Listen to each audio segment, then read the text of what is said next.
Welcome to Alga's Investment Podcast. This episode is all about compound interest. And my guest today is Terry Smith. His investment strategy has been incredibly successful. Launching his fund in 2010, he's generated a return of over 530%. That's an annualized return of 16% per annum. And today, you're going to find out how he manages the money with his team, and you can decide whether his strategy is a winning one for the future. Terry, thank you very much for joining us. My pleasure. In simple terms, what is your philosophy and strategy to running the Fund Smith Equity Fund? It all comes down to a thing called compound interest. That's what we're all sort of seeking in the way with our investments, is for them to compound in value over time. It's alleged that Albert Einstein said, compound interest is the eighth wonder of the world. Yeah?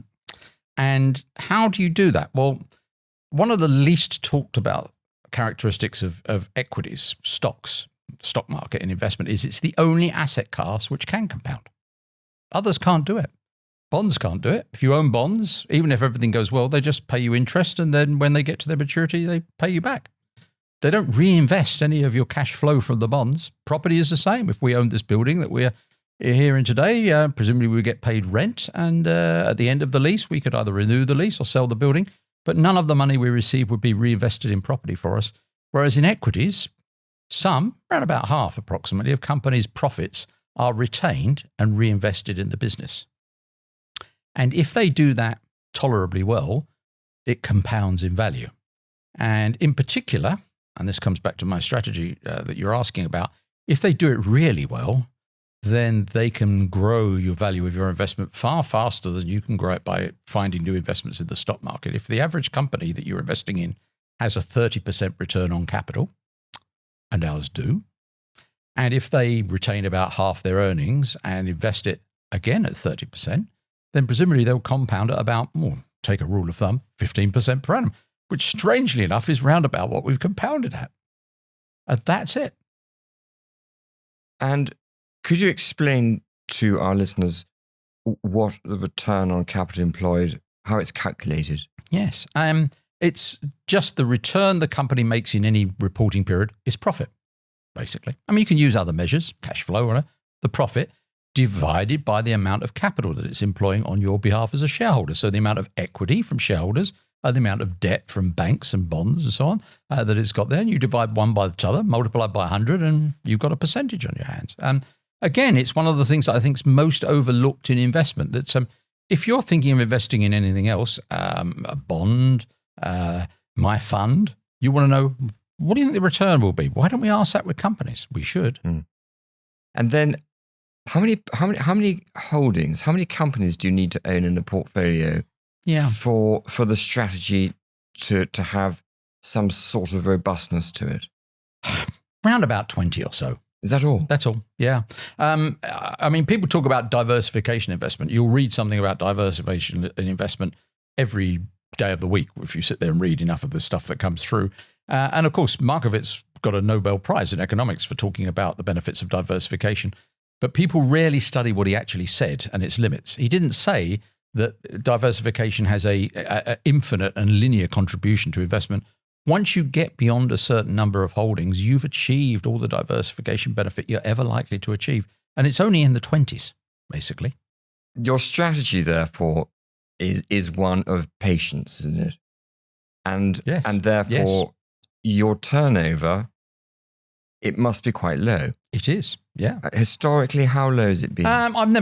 I'm calculated an average, but 5%, something of that order. Yeah, so really pretty low. Yeah, very low. Yeah. Which means that it's probably possible to get a rough calculation. My next question was, how old is the average company that you own?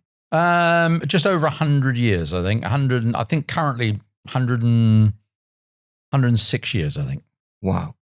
So we're talking about companies that have been around for a very long time. Yeah, they've seen the Great Depression, on average. On average, they've seen the Great Depression, the Second World War, and events since. I mean, people, as you know, regularly in the and the press and commentariat are always telling us that something that's about to happen is going to be the end of the world as we know it, roughly speaking. It's inflation, the war in the Ukraine, the debt ceiling in the United States, the coronavirus pandemic. It's all never been seen before. It's all about to wipe us out completely. We've seen history doesn't repeat itself, but it rhymes. And these companies, on average, have seen it all before and survived.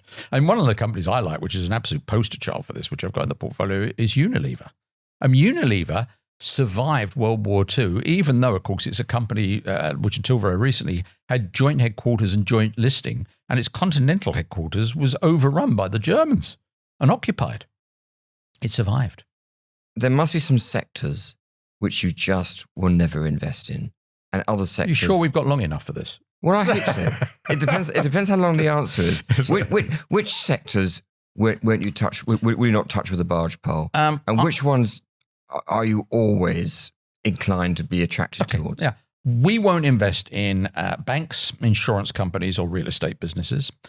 We won't invest in companies involved in minerals, mining, exploration, oil, gas, etc., etc. We won't invest in utilities.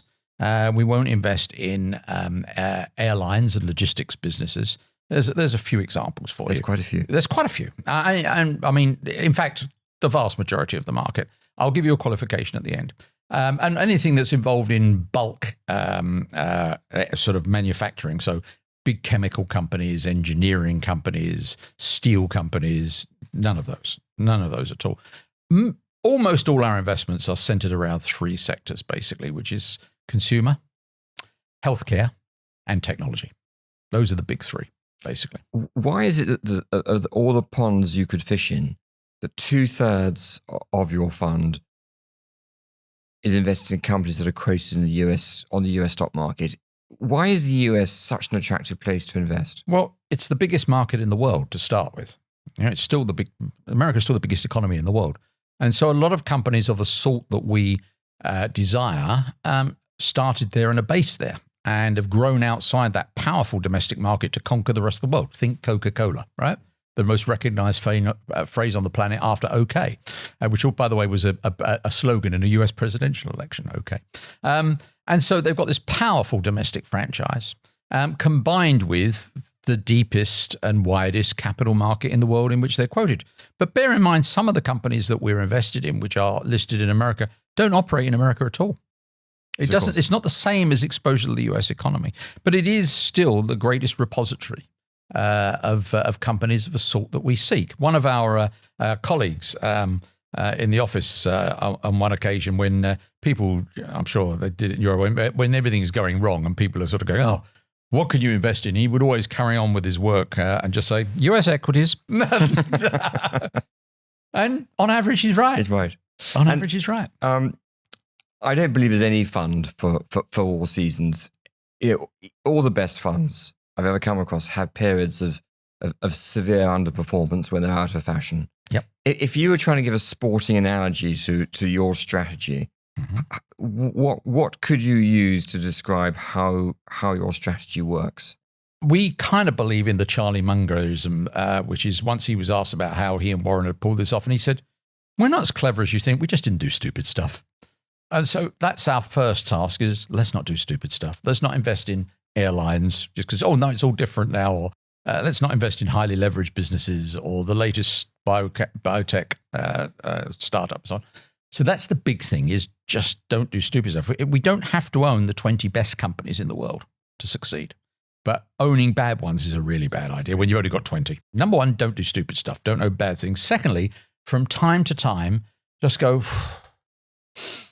Microsoft at $25 a share. Yes, we're going to have it as much as we can get. And I don't know what we're sitting at today, 350 or 360 or some number like that. It's like once in a while, we just come out and we make an attacking move in terms of something like that, which adds to the returns. Very simple. Yep. Very simple indeed. So low turnover is a byproduct of your strategy. I've always been aware of that. What's the longest you've ever owned a company for to give our listeners a feel for it? Well, the fund is coming up for 14 years old at the end of this year, and we've got a number of companies that we've owned for the whole of the period. PepsiCo, Unilever, and so on. We've got a handful or two of companies that we've never sold. And have you got any seller's remorse of anything that you did sell? Oh, yes. Oh, God, yeah. Are you kidding? Yes. Best example? Best example of seller's remorse. What's the best example of seller's remorse?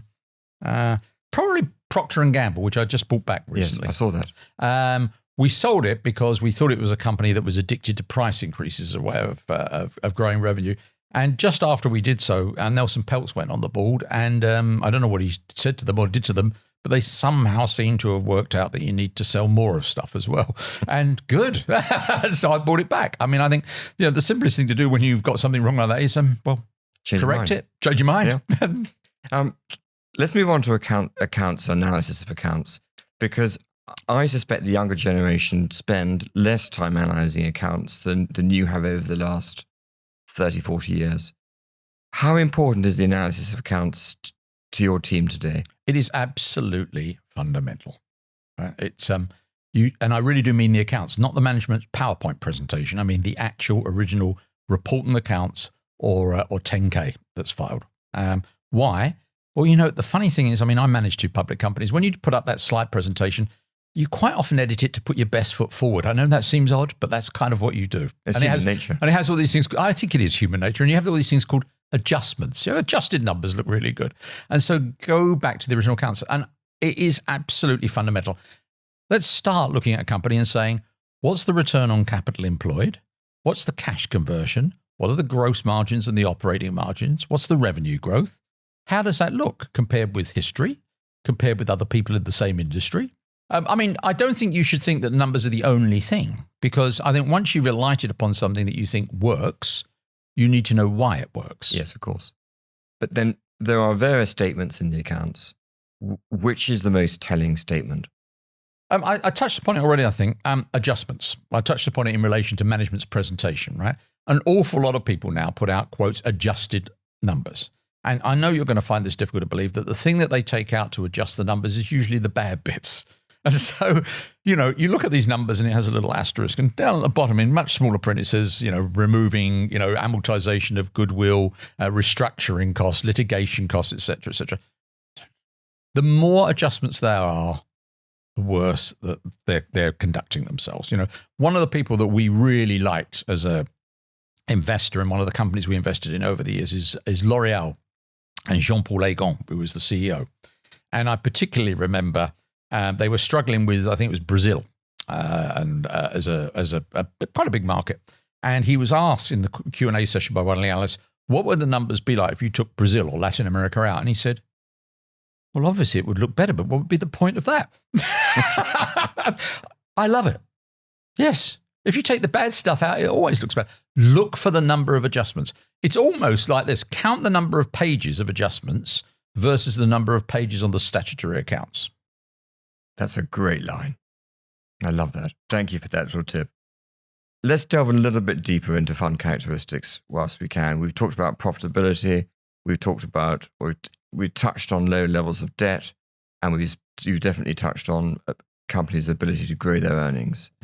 A term which you often use, which is less well known to some investors, is free cash flow yield. Yeah.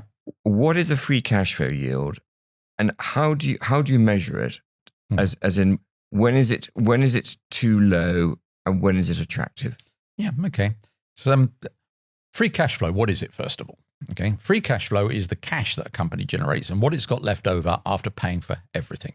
All of its expensive, all of its capital investments, that's its free cash flow. It could do whatever it wants with that. It could pay it all out to investors. It could invest it in the business. The late Sir Peter Burt from Bank of Scotland, I once said, look, I think we'll put it in a room and look at it. Or they could buy their own shares back, couldn't they? Yeah, they could buy their own shares back. So it belongs to the shareholders, and the company can dispose of it in any combination of those ways that they want. We try to value companies by taking that free cash flow and dividing it by the market value of the company to get a yield that we can then compare with the yield on bonds, bank accounts, et cetera, et cetera. And what we're looking for in a company is one where a combination of that free cash flow yield, so if the free cash flow yield divided by the market value comes out at 3 or 4%, I go, okay, that's fine. We then compare it with a couple of other things to see where we're going. One of them we compare them with is government bonds. What's the yield on government bonds? Because after all, government bonds are a safe investment. Apparently. Well, allegedly. If we can buy very high quality companies on a free cash flow yield that is the same as or more than the yield on government bonds, we'll probably be all right in the long term. And the reason I say that is pretty simple. The coupon on the government bond doesn't grow over time, whereas our free cash flow from our companies will grow over time unless we've got something seriously wrong. And so that's kind of the bottom line. Is the free cash flow yield the same as or more than the government bond? Because if it is, providing we can take the time to sit here and wait, we're probably going to be okay. That's quite an important qualification. The other thing we do is, in terms of trying to work out what our total return might be, is we have a guess at the growth rate in that free cash flow over time. What will it grow at over time? And my team are quite good at trying to sort of guesstimate that over about a 4 or 5 year time horizon. Why 4 or 5 years? Just it's a period we found by experiment that they're quite good over getting it at. Partly because they're very good at it. They are. Partly because these are quite predictable businesses.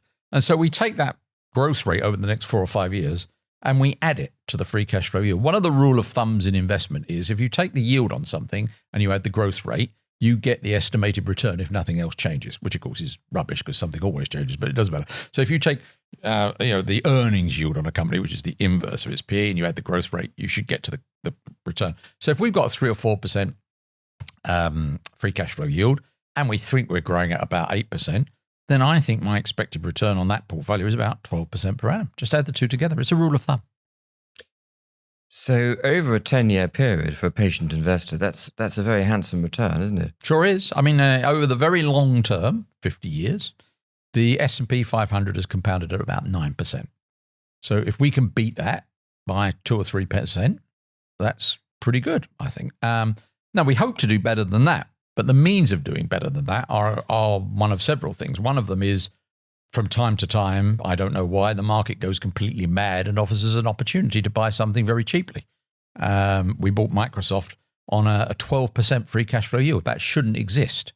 It's so bizarrely cheap that Julian and I had to sort of lie down in a dark room with a towel on our head and think, what have we missed? And the answer was nothing at all. But it doesn't. Occasionally those come along and they give you that opportunity. Or another example for you, IDEX that we own, which is the veterinary diagnostic equipment company, ran into two things at once. One is it changed from wholesale distributors to going direct to vets, which disrupted its sales, its cash flows. And the Sequoia Fund, which is its biggest shareholder, had a meltdown because of its investment in Valiant Pharmaceutical and had big redemptions, had to sell its holding. So we got this opportunity to buy it very cheaply. It went up at 100% per annum for the next few years. But you don't get very many of those. Markets are not that inefficient. So I would say that sort of 12% number that I've just named you is very good compared to the long run, but we hope that opportunity will arise and we'll grasp it to better that. So 12% compounded over 10 years. That's almost doubling your money over 6 years. It is, yeah. People get this wrong because 6 years will double your money at 12%. 6 12s are 72. Yeah. It doubles your money over 6 years. The rule of 72. The rule of 72, yes. It's an arithmetic rule for working out compound interest, basically. One of the simplest questions is, if you make 10% per annum, how long does it take to double your money? And of course, with simple interest, where the interest isn't added to the principal each year and it earns interest, with simple interest, the answer is 10% per annum, 10 years. But of course, with compound interest, it's not, because at the end of year one, you'll have 110. And 10% on 110 gets you to 121, right? And so on and so forth.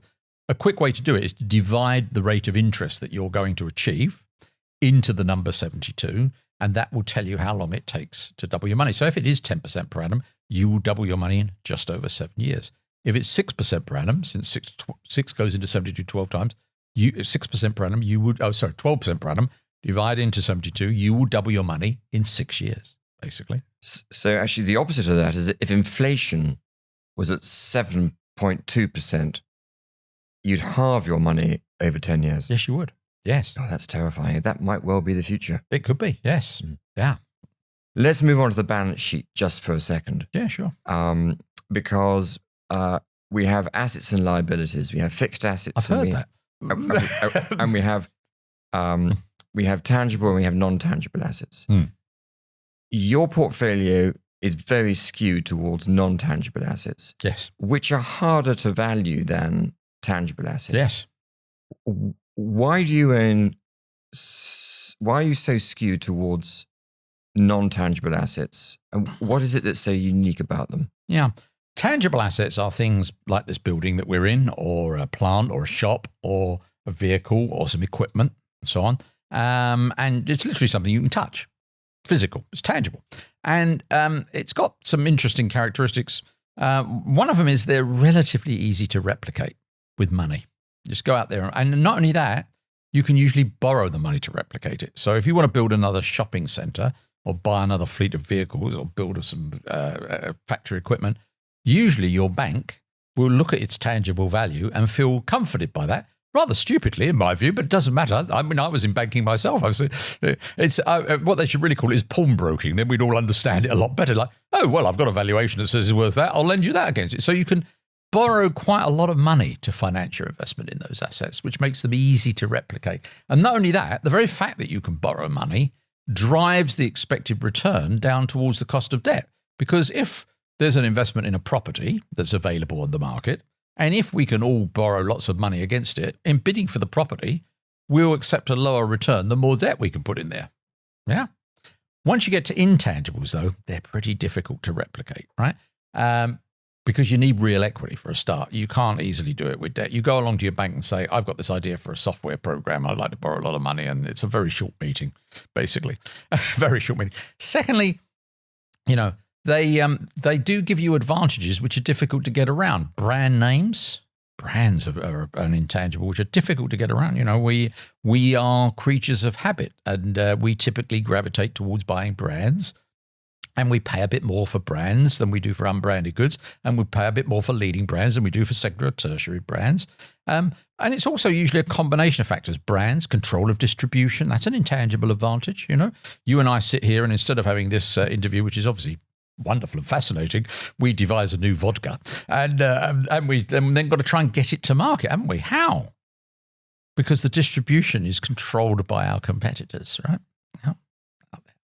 It's very difficult, very difficult. Know-how, installed bases of equipment. If we're in the business of installing lifts or veterinary testing equipment or mass spectrometry equipment for analyzing drugs and food, we've got a tame market to sell things into people.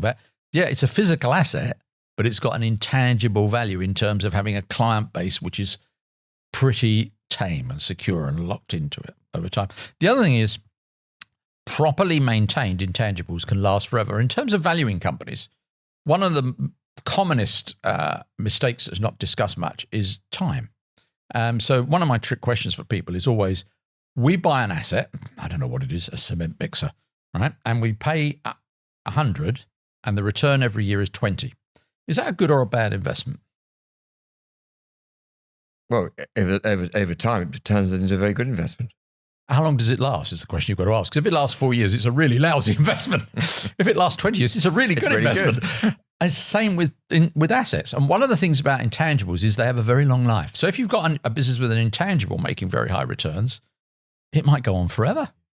Right? So, we look at intangibles out there like brands and say, how long has it been in existence? Well, for more than 100 years, Colgate was paying a dividend when Queen Victoria was on the throne. Paying a dividend. Have you ever invested in an unprofitable business? Yes. What was it? Well, I've invested in Amazon, which is an unprofitable business. Oh, of course, yes. It has a very profitable element to it, though. It does very profitable, but it is overall an unprofitable business. Yes. And it's in your portfolio today, isn't it? No, it's not. I've sold it. You've sold it? I've sold it. Yes. Oh. I've sold it. It was a mistake, in my view. How long did you own it for? A year. Year and a half, maybe. But you now own Apple. Yes, I do. And what was it that caught the selector's eye on Apple over the last, I don't know when you bought it in the last 12 months, but maybe the last 6 months? About the last 12 months. I was very affected by my experience in the dot-com where I had been called to Boston to give a presentation to a fund there called Oxley, actually. And they had me and Michael Mauboussin, who was then working at Credit Suisse First Boston. They were very confused about the dot-com, the internet, and so on. So they got each of us to do an hour. He did a presentation on his thing called Frontiers of Finance, and he said, traditional metrics don't work. It's all about eyeballs and clicks, and it's like Columbus in the New World. It's all a buy, roughly. I hope I haven't done him down with that comment. And then I got on and said, it's all about free cash flow and return on investment, and it's all rubbish. And so they were more confused at the end of the presentation than they were at the beginning, bless them. So they said, well, let's take a particular stock. Let's talk about it. And so they went to Nokia, the Finnish leading manufacturer then of handsets, and said, what do you think? So it got to me, and I said, it was trading at about 60 marks a share, I think, at that point, Fin marks a share. And I said, what I love about quantitative methods, they say things which are outrageous that human beings normally shy away from saying. I said, well, I've looked at the cash flows and returns, and I've valued it on our format at 12. And they were shocked. And I said, well, how do you do that? And I said, well, because it's got this return, but it's actually a consumer electronics business, and consumer electronics businesses will revolve in the end, will migrate to the average for the sector. So I've looked at the sector, the average for LG and Miss Schuster and Sony and so on. And of course, there was an explosion. They said, you've got this wrong. You've got this wrong. It's an ecosystem. It's not it's an ecosystem, which of course was absolute rubbish. And in fact, I was too bullish and it went to 3. That scarred me a bit. And I've got to say, when people talked about Apple and they talked about an ecosystem, it sounded to me like history rhyming. But latterly, I've decided they're right. It's got 800 million people signed up one way or another. Over 20% of its revenues are from services now, and they're growing at twice the rate of the handset business, and they've got 78% gross margins. So I became convinced that there really is actually something. Still don't like the word ecosystem, network effect, call it what you like. There's a service business in there that I had not believed was real. And look, I've started buying it about 125 a share, and it's run away from me at the moment, I'm afraid. But then I think it will probably come back. So I think this is going to be a good year to buy it because the handset sales are down. And at the moment, the share price is not coming down to match them because Tim Cook's a great presenter. But I think we'll get there. But they're sticky customers, aren't they? Yeah. That is the key thing. Yeah. So would it be fair to say that you're more worried about losing money than making money? Yes. Yeah, it comes back to the Charlie Munger quote that I said earlier. Just don't do stupid stuff. Yes. And so are there any known behavioral biases that you think you've got in your team that you have to work around? Yeah, I mean, we've got to be very careful with people having ideas. They're very dangerous. No, I mean, people hate this. I say, no, we had the idea. I had the idea, about 3 decades ago on how to do this, and then I researched it with various people that I met. Then I implemented it with the Tullett Prebom pension fund, and now I've implemented it at Fundsmith. The things that go wrong are the people who come up who've got ideas. Julian always tells a story. Julian's a head of research of a hedge fund that we knew in California very well and got very well. And Julian was in a meeting with the portfolio manager, and one of his colleagues sort of interrupted and came to the door and sort of whispered to him, and then there was an exchange, and he went out. And Julian said, I don't think you enjoyed. There's something wrong there, isn't there, in that exchange? He said, yeah. He keeps telling me to buy this insurance company, and he's wrong. And John said, oh, right. Well, what have you done? He said, I bought some just to show him. It's like, if you end up doing that, there's a problem, isn't there? There's a real problem. Definitely. You've got a problem. So that's the biggest one, is the desire for new ideas, right? And it's partly driven by people thinking that they've got to make their contribution, not through doing the day job, assiduously working through the numbers in the accounts, making sure the database is there, and so on, but thinking, oh, well, if I come up with this new idea and it sort of it blows the door off, the boss will be terribly pleased. And that's, I think, the biggest bias amongst people. And I think most of the people that we've got have learned that that's not the way forward, that that's not how we want to accomplish progress. Shareholder activism. Yeah. I've seen you have been involved in the past with Unilever. Is it worth doing, or do you feel that there's just a moral obligation? It's mostly not worth doing. I mean, most activists that we encounter have got a playbook, which we don't like anyway, which is turn up, buy stake in company, go and shout at them very publicly, get them to buy back stock, pay a special dividend, split the operation into sell shares, go away. And then we're sitting there with a divided company or a more leveraged company, and they're gone. And it doesn't particularly help. So on the average, I would say most activists we've encountered, we're not big fans of. And not absolutely all of them, but most of them. When we try and judge everyone on his merits, we engage them and say, okay, what's the idea? What is it you're planning to do? The guy we liked a lot was the guy who ran ADP, Carlos Rodriguez, who had Bill Ackman on his back as an activist. And he went on CNBC and said that he thought Ackman was wrong. And the CNBC presenter said to him, you seem to be implying that maybe Mr. Ackman doesn't fully understand your business. He said, no, I'm saying outright, he has no idea. He doesn't understand it at all. And he was absolutely right. We loved him. We thought, that's a great thing to say.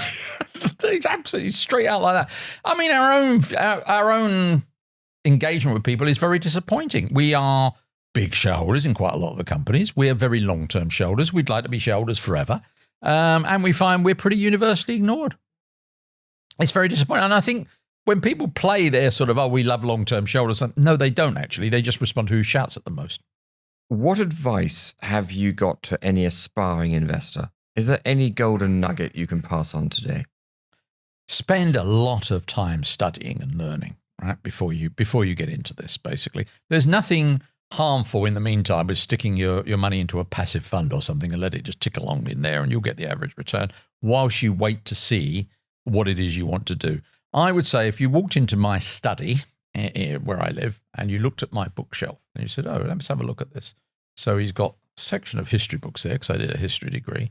He's got a section of books on sort of sporting endeavours, boxing, rugby, etc., etc. He's got a sort of section of other stuff, miscellaneous novels, anything. And then 25% of it is on investment, And if you can think of a major investment book that's not in there, I'd be surprised. And I've read them all. And I've sometimes make notes about them. Sometimes I go back and read them again. So if you're thinking of being an investor and you haven't read all of the letters of Berkshire Hathaway, starting in 1965, right up to the present day, stop. If you haven't read Hagstrom, The Warren Buffett Way, and The Snowball, and all the other books about it, if you haven't read John Train and all these other people about this, stop. If you haven't read some of the books that are about the animal spirits of markets, not how Warren Buffett does it or how Terry Smith does it or somebody else like that. If you haven't read Connie Brook, The Predator's Ball, about the junk bond boom. If you haven't read Liar's Poker by Michael Lewis about Salomon Brothers. If you haven't read The Big Short about the run up to the credit crisis and so on. Because it tells you the reality of how the world operates. I always give our new trainees who come into Fundsmith a reading list. And the reading list comprises a mixture of things like that. I want them to understand that the entire world out there isn't as pure as a driven snow, right? And read all of that, study all of that, then think about investing your own money. And so is that the hardest skill to pass on, that the world isn't as pure as driven snow? Just patience. Patience is the thing. Patience is patience. Because, the old saying is, it's not timing the market. Nobody can time the market. And Carl Icahn last week admitted he'd lost $9 billion trying to time the market. Nobody can time the market. No, there isn't a human being that I've encountered in 40-something years in work who can time the market, me included. And so you can't, it's time in the market, this compound interest thing that I started, that's what will drive your returns in the end. But you need to have patience, right? I would say it's a matter of years. Let me give you another example, if I may. One of our investors who shall obviously remain nameless is a very successful e-commerce entrepreneur. And he says he gets approached pretty regularly by young people who say, look, you've made it in this. I've got this idea for doing this. And what do you think? And he goes, well, it's tremendous. They go, yeah, what I'm going to do is I'm going to set it up and I'm going to do a couple of sites or stores or whatever. And then I'm going to flip it in 18 months to 2 years. And he says, oh, it took me 20 years to become profitable. That's what we're talking about. This is a long process, right? And the average person who's sitting here listening to this or thinking about this, who might be in their, let's say 20s, you've got 50 or 60 years of this ahead of you. There's not a rush. It's great advice. Terry, thank you very much. All content on the Algaes Investment Podcast is for your general information and use only, and is not intended to address your particular requirements. In particular, the content does not constitute any form of advice, recommendation, representation, endorsement, or arrangement, and is not intended to be relied upon by users in making or refraining from making any specific investment or other decisions. Guests and presenters may have positions in any of the investments discussed.